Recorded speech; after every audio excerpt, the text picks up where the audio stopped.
மகாலி அமாவாசை இன்றைக்கி. அதுக்கு எங்கள் வீட்டில் என்ன ஸ்பெஷல்னு பார்த்திங்கன்னா பாயசம், சுகியம், வடை, பருப்பு, கேசரி, வெண்டைக்காய் பொரியல், ஒயிட் ரைஸ், முருங்கைக்காய் கத்திரிக்காய் பொரியல், சாம்பார், வாழைக்காய் பொரியல், பாவக்காய் பொரியல், சேப்பங்கிழங்கு, உருளைக்கிழங்கு, அப்புறம் கொஞ்சம் ஃப்ரூட்ஸும்.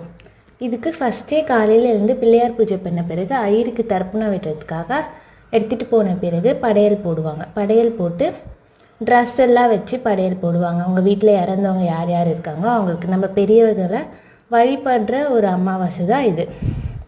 இதுக்கப்புறமா காக்காவுக்கு சாப்பாடு வச்சுட்டு பெரியவங்க சாப்பிட்ட கணக்குக்கு அப்புறம் நாங்களும் சாப்பிடுவோம். உங்கள் வீட்டில் எப்படி அமாவாசை கும்பிடுவீங்கன்னு சொல்லி கமெண்ட் பண்ணுங்கள். இந்த வீடியோ உங்களுக்கு பிடிச்சிருந்துச்சின்னா சப்ஸ்கிரைப் பண்ணுங்கள். அதுக்கப்புறமா கடைசியாக காக்கா சாப்பிட்ட பிறகு இலையும் எடுத்துட்டு